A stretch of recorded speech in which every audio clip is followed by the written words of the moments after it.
Hi, and welcome back to another edition of Digital and Social Media. Today we're going to be talking about content creation using GIFs and memes. Hello everybody, this is Professor Nick Carbonaro again. You can find me nickcarbonaro.com, youtube.com/Professor Nick Carbonaro, on Twitter at NJCarbonaro. And today what we're going to be talking about is content creation, creating GIFs and memes. And why do we need that?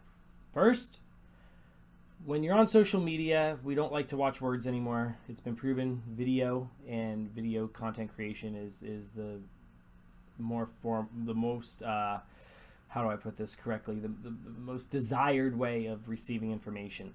As you've seen in the TED Talk that we had earlier in the last week in the semester of the Great Meme War, those people talked about how creating a meme and creating GIFs can actually open oneself up, and that little bit of humor can sink in there and give somebody a little persuasion. So same thing happens with you and your businesses, right? If your business wants to move forward, well, maybe creating GIFs, creating memes to actually move that thing forward, or using an image of GIF making and meme making to actually get your image there. And so let's look at what we're going to be talking about today, which is content creation, digital and social media. And so the first thing we look at here is why. Words and photos are great for telling stories, but it's sometimes difficult to find exactly the right ones to convey your message. Because remember this, a picture's worth 1,000 words, right? A picture's worth 1,000 words. A video's worth 1,000 words. Your word, your one worldview of whatever you say it is, may not resonate with your whole target market, right? It may not even resonate with people. It won't resonate with people that aren't part of your target market. However, maybe you could bring people into the fold by creating a GIF or a meme that they can actually translate their story themselves by using that content out there. On the other hand, video requires a certain kind of commitment from both the content creator and the audience. So video making is a little bit harder, but we're going to be using a platform called Jiffy, which will have a video up also that you're going to watch this thing, of where we actually go through and how to create a GIF, and we'll create a GIF on the video, and then you could watch that video and create your own, because for the homework assignment it's going to be to create your own GIF. The GIF is able to convey emotion and information in a quick and entertaining way that many other mediums can't. But using GIFs can be somewhat of an art. Nailing the perfect tone, image, and timing of GIF can be a tricky process where a misstep could affect your brand's reputation. And so it is a little difficult, and that's why we're going to be doing practice here, because I can tell you from experience within the field, there's people out there, there's companies out there that are hiring social media people, and that's also what I put on our module in our Canvas site that shows internship and job opportunities, to show you that a lot of the job opportunities want content creation, right? They want content creation. So we're going to deliver content creation. We're going to show you how to do content creation. So what is a meme, right? And we've already talked about what a meme is in our TED Ed before, but let's refresh it. The meme word was first introduced by evolutionary bloggist Richard Dawkins in 1976. Meme comes from the Greek word mimema, meaning something imitated, right? And that's what a meme is. Dawkins described memes as being a form of cultural propagation, which is a way for people to transmit social memories and cultural ideas to each other, not unlike the way that DNA and life will spread from location to location. A meme idea will also travel from mind to mind. So the meme itself, having a picture with captions on it, it may not seem like a lot, but memes are hugely persuasive. Memes are a great way to deliver your information, a great way for your company to deliver information in a fun, new, and persuasive method. Today's meme is known as a viral image that depicts a certain cultural concept or behavior which people identify with and share. They're often meant to be humorous and can apply to various different cultural topics. You can't really control or predict when they're born. They may happen spontaneously, so when something happens, people create a meme off of it. When an event happens, they can create a meme, and if it's a trending hashtag, right, you could put that meme on the trending hashtag and get your content spread out there. So yeah, the internet will seize on it, maybe make it famous, maybe propel your business to a certain way. Excuse me.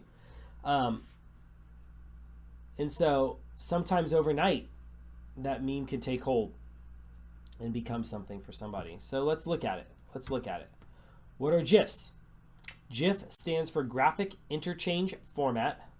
It's actually TBT in the computer world, but it's pronounced GIF, like the peanut butter, right? And the person is often quoted, the Steve Willett is often quoted saying, "Choosy developers choose GIF," right? Just like the famous peanut butter slogan back in the day. Steve Wilhite is often quoted as saying, referencing the once popular Jif peanut butter commercial, "It is a bitmap image format, uncompressed, that was introduced by CompuServe in 1987. Remember that word, CompuServe? We talked about CompuServe. It was back in our evolution of social media. CompuServe came about. So in non-computer speak, GIFs are essentially quick, soundless videos that loop and don't require a play button. So it's almost like if you got like one of those old school flip books where you had to do art on it and then you flip through the pages and you could see it go, and you just kept doing that motion over and over and over again. And so GIF in non-computer language is just a continuous loop of a short video with no sound, right? No sound. It's not. It's a file that doesn't have sound connected to it. GIF's early saturation. Following the launch of personal web hosting services, GIF files and website design became universal and even oversaturated. So for the longest time, people were overproducing GIFs, and they were so annoying. And if you look at like the very first like internet pages out there, many amount of GIFs, they basically GIFed out the entire page, right? Most notable examples being dancing flames, flashing news signs, waving American flags for decoration, constantly opening and closing mailboxes for linking to email addresses, contract pages, as well as under construction road signs used to notify visitors that the web page is unavailable at the moment. And so let me pull up real quick. I'm going to try to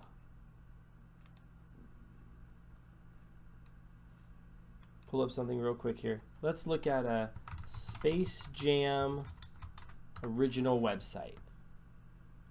And let's see if they have any GIFs. So this is right now, you could go to the Space Jam original website and you could go to, let's say, Planet B-Ball, right? And there, boom, GIF back in the day, right? Just a continuous loop of an image, right? And if you went back and let's say we go to Warner Brothers Studio Store, right? These are GIFs all the way over here. If we go to Behind the Jam, right? Do they have any GIFs on this page? No. Stellar Souvenirs, do they have any GIFs? No.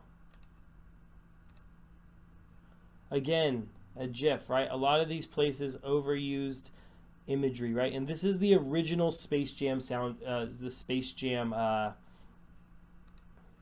that was the original Space Jam website. It's still up and running as if it was from 1995, 1996, whenever that movie came out. And so GIFs were very overly used, right? And you probably saw that in the early stages of web development. And now you look at a website and it's very clean, it's very modern. They don't have those type of GIFs anymore. AIM, rest in peace, right? AIM went away from the wayside. And so they're right? It's eventually led to negative connotations, meaning tacky website design or the 90s look, poor sense of aesthetics. And so people kind of got away from it, right? People got away from GIFs. Now it's becoming so popular again that they even have websites, and companies have capitalized on it, called Jiffy, which we'll be using. Some internet users became so annoyed by the overwhelming presence of GIFs on web pages that they coined the phenomenon banner blindness, right? Banner blindness. And people so annoyed by it, they just ignored it if it had GIFs on it. Well, now GIFs are there, right? GIFs are trending. So in 1990s culture, GIFs contain classic animation. The backgrounds are transparent so they can be used in many graphical contexts. Beginning of the 21st century, big motionless glittering or other automatically generated graphics used on MySpace and other Pimp My Profile style social networks, and that's an actual website that did that.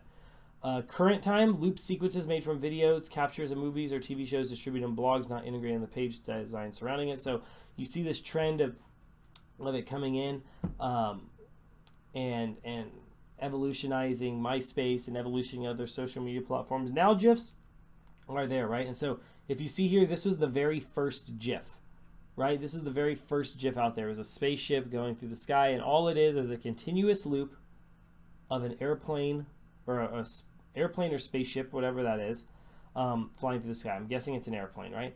And it's the same image, just looped back and forth. So it makes it look like this plane is flying for a long time. Other original GIFs you had were the dancing baby from Ally McBeal, right? Dancing baby from Ally McBeal. The dancing banana as well. So those two things, and you could go just YouTube those if you want to play it. I'm not going to play it on this video, but the dancing baby from Ally McBeal just kind of danced around, and it was a GIF as well. Typically, a GIF is used as a visual analogy to a relevant topic, right? Feeling excited, feeling anxious, right? And so this one I created, and we'll create another one as well for this class. Was where my daughter was swinging on a swing, and then my niece, who was pushing her from behind, kind of looked out, and it doesn't show it on the video because the video is kind of sped up for some reason through PowerPoint. But what it is her swinging, and then when she hits back the swing, my niece falls over. So I said, oh, entering adulthood, right? It was kind of like a phrase on like life hits you hard, right? And so part of the humor is finding a visual analogy that is completely surprising but relevant, right? And so we're going to create these in our class, right? We're going to create these for our time today. So how to use GIF effectively, and also meme as well. And the reason why I'm talking more about GIFs than memes is because memes are, I wouldn't say easier to make, but it's pictures with text, right? So you could kind of think of whatever picture you see, and you see stuff out there. But how to use it effectively is appealing and effective, mobile friendly, and it exhibits emotion. You could feature your products, you could tell a quick story, you can give instructional content, you could animate data out there, you could show your culture. And so the assignment that you're going to be doing later in this module is where you're going to be choosing a company, and I give you like 6 fictitious companies you can choose from, and you're going to choose one of them, and you're going to create one GIF and one meme for each one of those. You're going to create a GIF and a meme for either a company or two. I haven't decided yet. So it'll be on your module. So when we look at this, that's what we're going to kind of go through, right? We're going to feature products, maybe tell us a quick story, instructional content, whatever it is to use a GIF effectively. And so when we're creating these GIFs, when we're creating this content creation out there, the goal is to push your brand, right? We're creating these now for fictitious companies, fictional companies, so that you can get the hang of it, right? These companies don't exist that we're going to give you for a homework assignment, that I'm going to give you for a homework assignment. However, what I want you to do is use that and maybe think about your own personal brand, right? So when you have your branded website, maybe it links to certain posts on your Facebook, and you use GIFs effectively. You use meme making effectively to get your imagery out there, to get your content out there. So with that, watch the next video, which shows you how to walk through and make a GIF and a meme, and then you can read and get started on the homework assignment. So other than that, have a great one, and I will see you next time.